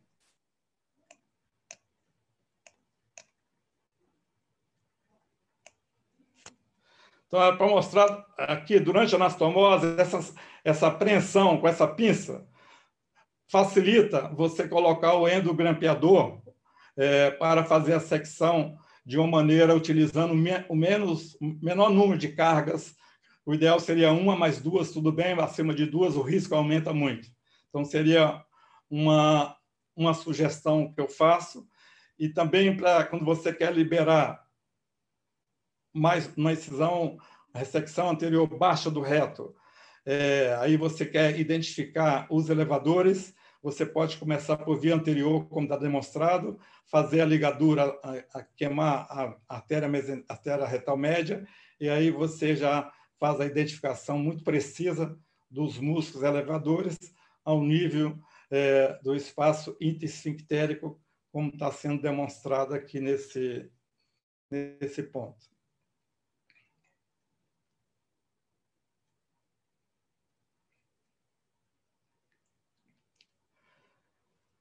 Aqui foi do lado esquerdo, agora do lado direito. Então, facilita qualquer sangramento, você pode utilizar o bipolar, que tem uma potência muito boa, no caso da cirurgia robótica, e com isso você vai fazendo toda essa secção na parte distal, com identificação dos músculos. Quando está um pouco difícil a visualização, você pode rodar a câmera, botar 30 graus up, e aí é muito mais fácil a identificação desses nervos na pelve, até a musculatura pelve nesse sentido. Então, essa é outra possibilidade também. Ok, Guilherme, acho que é com isso a gente terminou aqui os filmes e eu vou, então, voltar à sua moderação. Muito obrigado. Doutor Renan, obrigado pela excelente explanação sobre a robótica, a ressecção de reto. Com certeza as dicas e os truques e os tips and tricks foram de grande valia para os cirurgiões. Eu vou abrir agora para o debate, se o Bruno não se incomodar, com a doutora Elisa, a gente comentar, ela iniciar os comentários dela como radioterapeuta. Se ela quiser comentar, obviamente, a apresentação do Dr. Renan, fique à vontade, Elisa. Mas eu acho que você vai comentar um pouco mais o Crossfire, como que o radioterapeuta, talvez ele possa atuar na decisão dessa neoadjuvância total ou não, short course, long course. Como é que você pode, de repente, trazer um pouco de informação para a gente? Oi, gente, boa noite todo mundo, boa noite aos colegas que estão assistindo. Parabéns aí aos apresentadores, foram excelentes. Eu quero agradecer aí por esse mais um convite aí para aprender um pouco mais com vocês aí, como com o Dr. Renan, essas dicas que eu acho que eu não vou usar muito, mas que foram muito valiosas, eu acho que sempre adicionam na nossa prática, né? Eu queria só começar falando que é interessante, né? Como o câncer de reto, antigamente a gente ia nos congressos e a gente não via quase nada de crescimento, né, nessa área, e agora a gente está aqui, né, discutindo várias novas modalidades e neoadjuvância, retirada de alguns tipos de tratamento, dependendo, né, dos fatores de risco, né, de cada um. E aí você vê como foi rica aí a discussão entre os dois, se vale a pena fazer a neoadjuvância total ou não, né? Ainda existem muitas nuances aí no meio em que a gente tem que pesar para a gente definir o nosso tratamento. Eu acho que para a definição da neoadjuvância total, eu acho que a radioterapia não influencia muito. Eu acho que o Bruno vai ter muito mais o que discutir aí do que eu, né? O que eu queria, assim, deixar bem claro para vocês é que o que a gente tem visto, né, com o short course, né, o short course e o long course, antigamente a escola americana não aceitava muito o short course, mas agora está sendo mostrado que não tem diferença entre os dois tipos de tempo, né, de fracionamento, a gente tem visto que eles são bem semelhantes. E agora, o que está mudando no short course é o tempo que está demorando para a gente fazer a cirurgia, né? E isso tem trazido, né, com essa distância, uma melhora da resposta patológica completa, o que com a neoadjuvância total está melhorando ainda mais, tanto no long course quanto no short course, né? Então, eu não sei se eu tenho alguma coisa a acrescentar para ajudar aí a definir qual vai ser a melhor conduta a ser tomada, né? O que a gente sabe é que o tratamento neoadjuvante, ele aumenta o controle local, né? Diminui a falha ali no local, e nossa maior preocupação era a doença à distância, depois pelo tempo que ficava, né? Demorando para iniciar o tratamento sistêmico depois da cirurgia, né? Então, eu acho que por aí a neoadjuvância total vai, eu sou bem afeita, assim, eu gosto da ideia, mas eu acho que ainda falta um pouquinho aí falta ainda mais detalhe aí para a gente ter certeza de quais pacientes vão se beneficiar dessa técnica. Mas eu acho que é mais ou menos esse caminho. Talvez a gente esperando um pouco mais de follow-up, né, desses trabalhos, talvez a gente tenha aí até ganho de sobrevida, tem que esperar, eu acho, para a gente ver o que vai acontecer. É interessante você falar desse intervalo, Elisa, que lá atrás, e tanto o Marcos quanto o Leonardo colocaram muito bem o tempo, como foi a cronologia dessa evolução da neoadjuvância do tratamento do câncer de reto. E eu lembro bem, eu fui residente tanto do Léo quanto do Marcos, no início lá, né, como ele staff, e a gente inicialmente esperava 6 a 8 semanas para operar um câncer de reto pós a radioterapia, e os grupos que trabalham com watch await começaram a ver que essa resposta ela podia ser melhor se você esperasse um pouco mais, passou-se a esperar 10 a 12, alguns trabalhos 14, 16, e o o Valadão mostrou que no trabalho deles eles estão esperando 16 a 20 semanas, né, para completar a neoadjuvância total e depois operar esses pacientes, alcançando aí muitas vezes uma taxa de resposta clínica completa maior. Esses 3 trabalhos que o Marcos Valadão trouxe para a gente, ou para Rapido e Prodigy, eles deixaram um pouco, trouxeram algumas respostas, mas deixaram algumas dúvidas, como isso que você falou, short course ou long course, consolidação ou indução. Eu acho que o Bruno com certeza vai trazer algumas informações muito valiosas para a gente, mas na minha cabeça tinha ficado um pouco mais claro que a gente entende que oferecer o short course, a gente vai viabilizar mais tratamento para pacientes, porque a gente tem 5 pacientes fazendo tratamento ao invés de 1, mas parece que você alcança uma resposta clínica completa maior no long course. Estou correto ou não?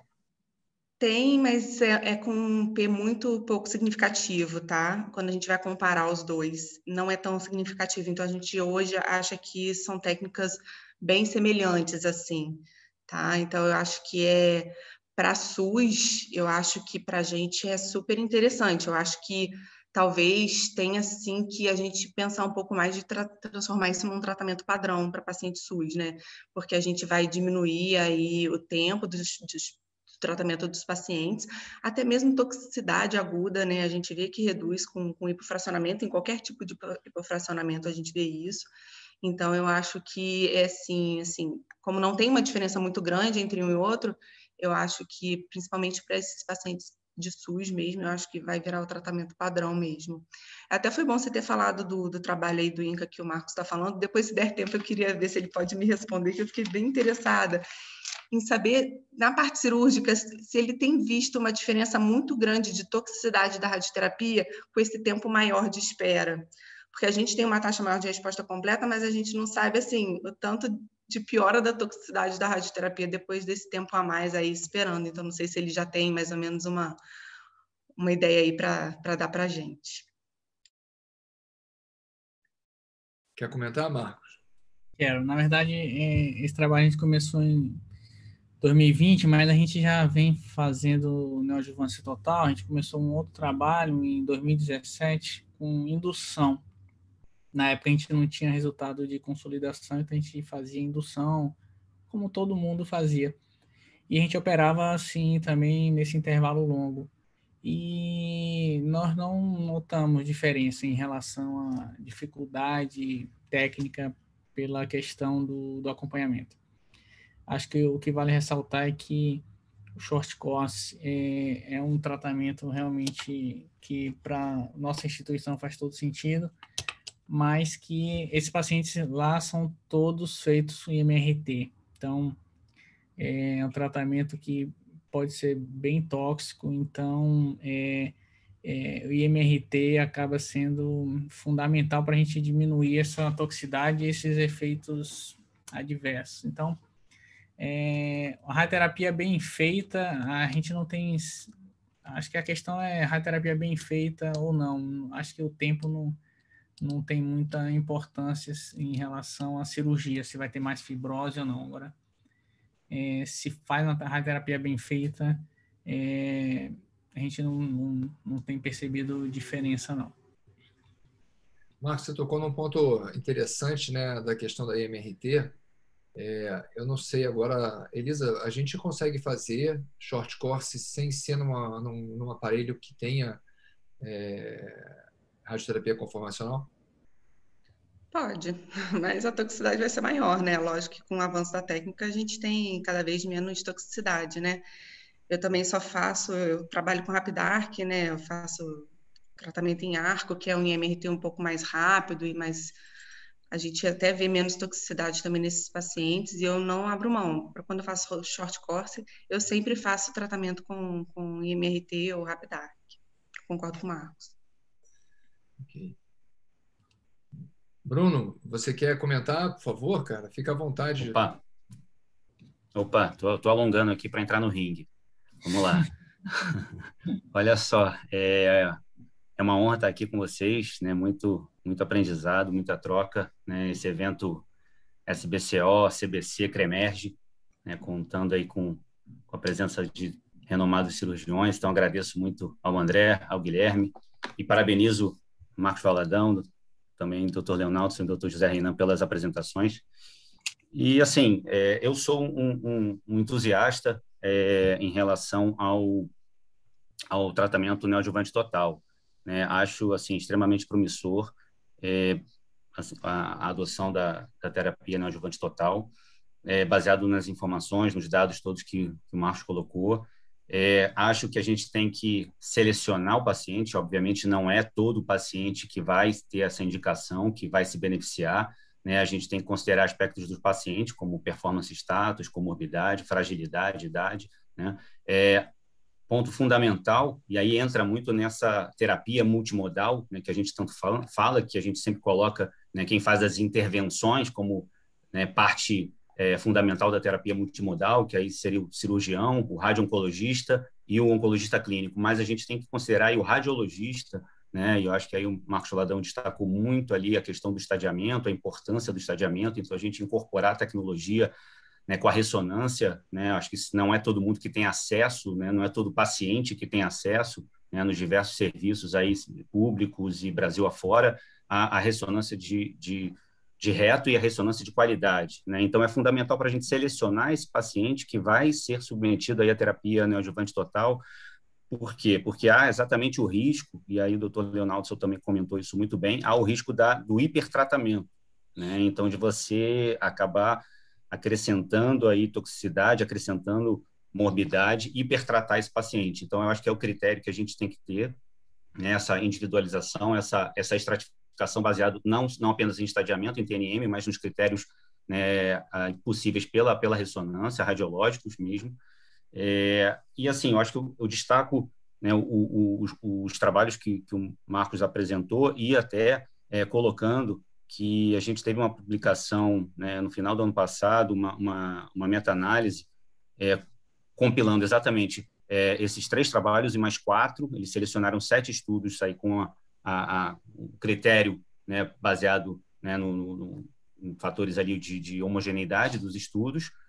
Claro, são trabalhos que carecem ainda de uma metodologia, né, por ser todo um tratamento recém aplicado na neoadjuvância. Então, a metodologia, né, e o próprio robustez dos trabalhos ainda pode-se dizer que ainda deixam um pouco a desejar, mas é o que a gente tem na literatura, e a gente tem essa publicação, essa meta-análise publicada no JAMA, no final do ano passado, em que eles chamam a atenção exatamente para os pontos de sobrevida livre de doença, análises aí de 3 anos a 5 anos, destacando, né, os pontos favoráveis à terapia neoadjuvante total contra vamos dizer, a terapia padrão, a terapia neoadjuvante clássica, então favorável para a terapia neoadjuvante total, sobrevida livre de doença, e também a resposta patológica completa como favorável para a terapia neoadjuvante total, e a gente indiretamente aí tem a informação, obviamente, de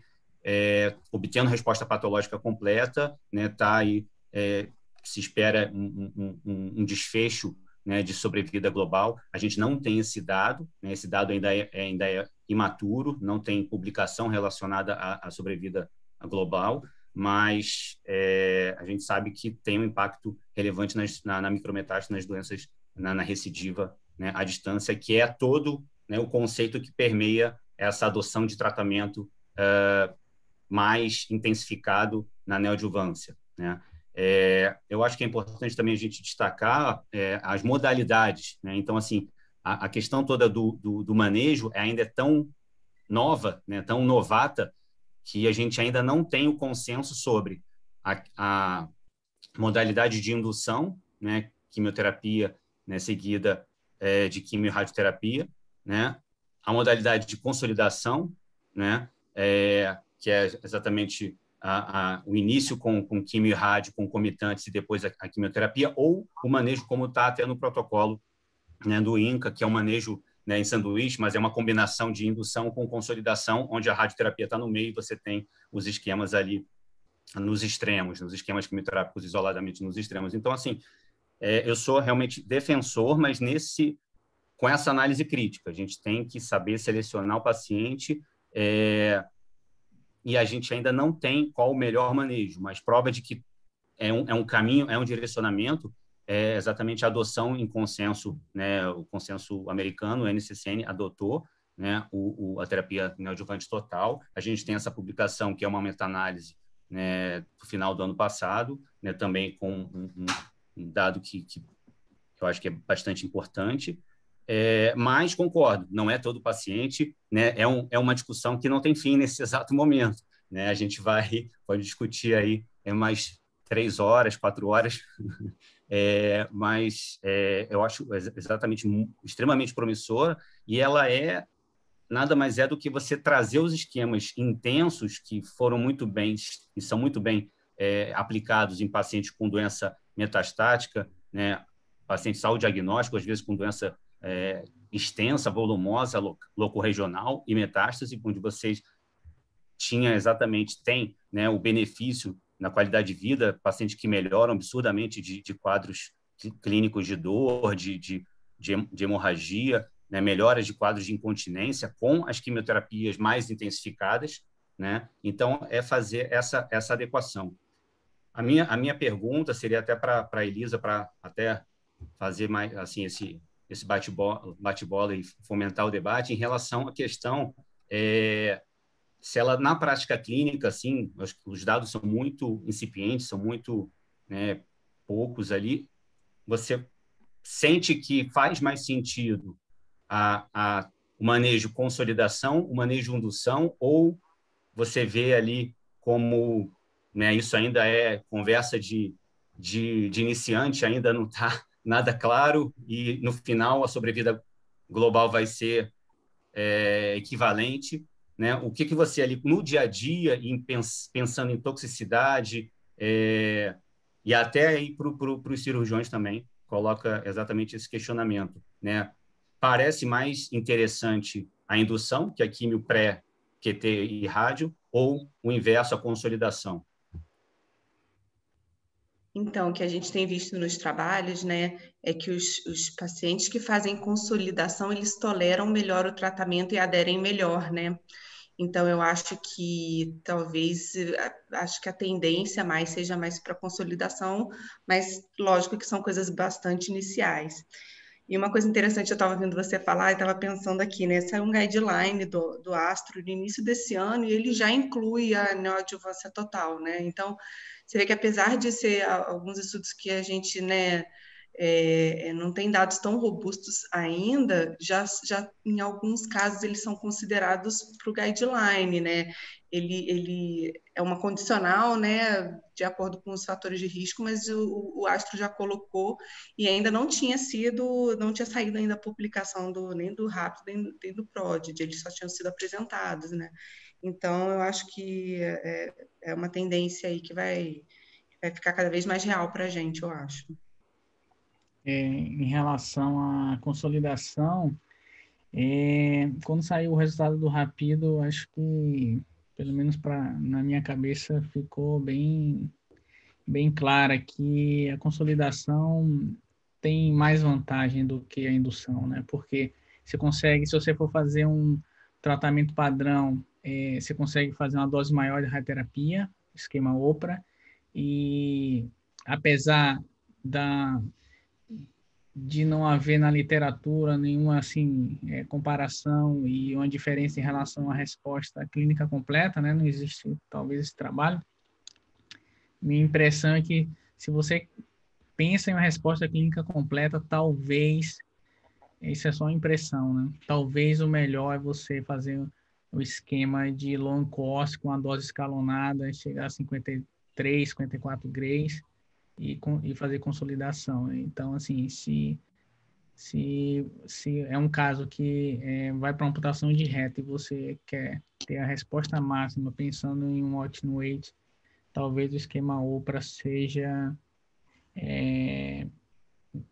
um esquema melhor indicado, né? Então, assim, consolidação, ao meu ver, acabou com a indução, né? Porque para mim não faz mais sentido fazer indução, a não ser que eu tenha doença metastática e aí você vai começar com a quimioterapia, mas considerando lesão localmente avançada sem doença metastática, a gente pode extrair o resultado indireto do OPRA, mostrando que para doença metastática, para evitar ou reduzir ou diminuir o tempo de doença metastática, a consolidação foi semelhante à indução, né? Então, me deixa mais tranquilo de fazer consolidação. E você tem um ganho, dá uma resposta maior do que a indução, né? No caso, na indução clássica, né? Não com FOLFIRINOX. Esse tema da consolidação, indução, long, short, ainda vai ter, como o Bruno falou, e a gente pode ficar aqui 3 horas discutindo e todo mundo vai colocar algum ponto e a gente talvez não chegue a uma conclusão conjunta. Eu só queria comentar aqui a apresentação do Dr. Reinan e o Marcos, como cirurgião robótico também, se ele pudesse falar. O Dr. Reinan mostrou ali para a gente que ele aborda lateromedial. Marcos, você também faz isso nas suas abordagens robóticas? Eu faço medial para lateral, mas acho que isso é questão de treinamento. Eu acho que eu acho até interessante você aprender as duas formas, né? Porque nos casos mais difíceis, eu sempre faço medial para lateral, mas em alguns casos, paciente muito obeso, que você às vezes não consegue, o plano medial para lateral às vezes está com uma certa aderência, você não consegue encontrar um plano com muita facilidade. Nessas situações eu tenho feito lateral para medial e realmente ajuda nessa situação. Então, eu acho que aprender das duas formas é interessante. Mas eu faço sempre medial para lateral. Tá certo. Gente, eu acho que a gente já está, são 9h20, a gente já tem aí quase 2 horas de reunião. Eu queria agradecer muito a presença de todos vocês e eu vou deixar o Dr. André finalizar a nossa sessão, que foi, acho que, de altíssimo nível. Obrigado a todos vocês pela presença e boa noite. Obrigado, Ravanini. Sem muita delonga, obrigado aos palestrantes, aos debatedores, à audiência, e anunciando que o tema da nossa sessão conjunta SBCRJ-CBC com apoio do CREMERG, no próximo mês é tumor neuroendócrino. Tá? Boa noite a todos, fiquem com Deus. Obrigado. Muito Boa noite. Muito Boa obrigado noite, a todos. Obrigado.